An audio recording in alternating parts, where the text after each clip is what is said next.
not even in Bishop's book. You gotta love your critics. Watch this. Because you should be happy that your critics are studying you.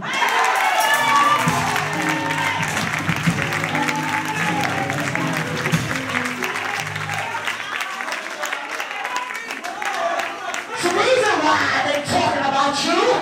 It's the reason why you're on their mind, in their mouth, on their statuses. They have to keep you at the forefront. You know what your neighbor said? You might not be in your own frontal lobe, but you're in the frontal lobe of somebody else.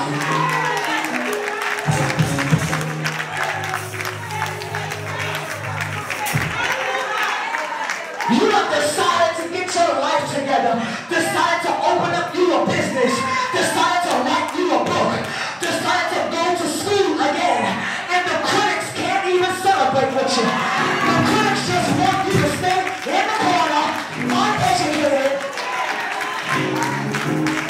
His name is Judaizer. You know, the Apostle Paul said, I'm not going to respond to my critics. And you didn't even know it was in the Bible. I'm not going to respond, Bernadette, to my haters. Why would I respond to those Judaizers when they don't even have the Holy Ghost? They have a form of religion. And so what they are measuring, their measuring stick, is nothing against what God's measuring stick is. That's why people can have a form of religion but no relationship. So the Apostle Paul says, I'm not going to respond to my critics. I'm not going to respond to the Judaizers who don't believe what God is doing. Watch this. What he says was, about chapter 10, he says, verse 4, he says, the weapons of our warfare are not carnal. In other words, you are not fighting against your critic.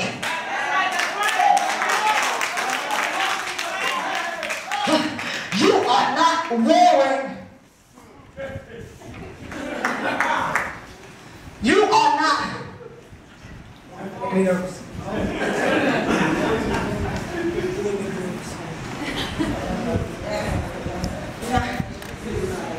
Holy Spirit's moving. You can't. So, I'm not warring against my critics. I'm not fighting against the people who don't believe. I need the people at Corinth and the people at Restoration to understand that the weapons of your warfare, hear this, warfare in the Greek in that text means the campaign.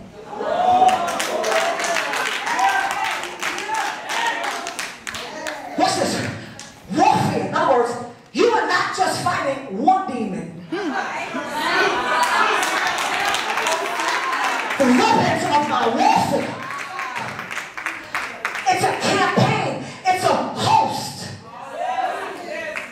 It's a party of them. It's a group of them. It's a campaign that's fighting against the will of God that's been placed on your life. And the enemy wanted Paul to focus on the Judaizers so that Paul can miss touching the lives of everybody else in the church of Corinth. That's why if you stop to entertain your critics, you miss the move of God on your life. You need to let that critic, let that Judaizer, let that hater continue doing what they're doing. And you need to continue on about the Father's business.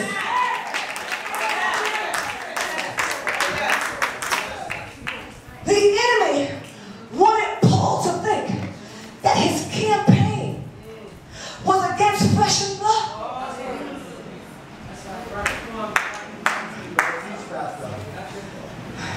He wanted them to think that they were fighting against people that looked like him.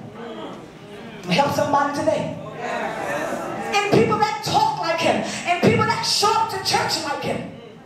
You got people in church fighting against each other in the church.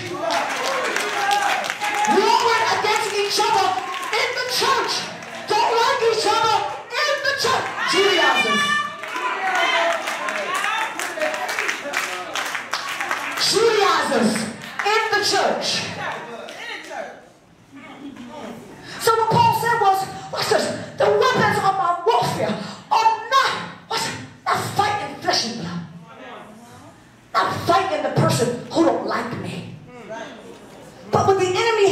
with your mind. He has so warped your mind to the point where he's allowed you to focus on the people who you used to roll with. Oh, I'm going to help somebody in here. The people who you used to be friends with.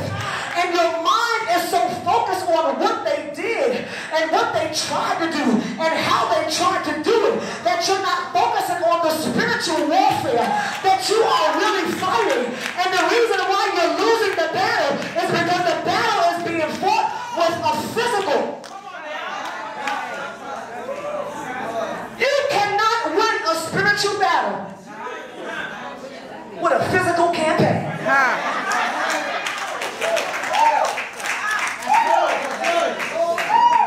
You cannot win against spiritual wickedness in high places, against principalities, things you can't see. The enemy has warped our minds so much so that we think that the person is our enemy. And you, because you're not rooted and grounded in the word, have become bait for the enemy. So you fall into the bait of the enemy and you start going against.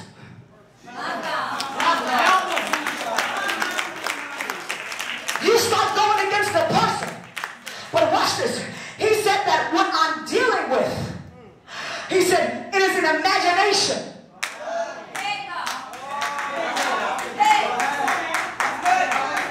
He says, it's a false tense.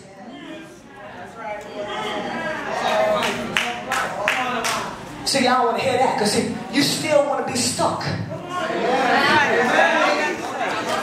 You think you're right because you're holding a grudge. I know I'm speaking to somebody. He says, it's an imagination that has exalted itself higher than the principles of God. He said, anything that exalts itself higher than God, you ought to put it down. He said, it's mighty for the pulling down of strongholds. Is there anybody here that's ready to pull down whatever stronghold has got hold of your mind?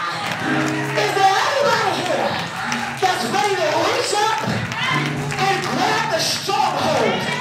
I wish I had some help up in here. Are you ready to grab that thing that's been surrounding your mind? I wish I had some help up in here. Oh, I wish I had some help up in here.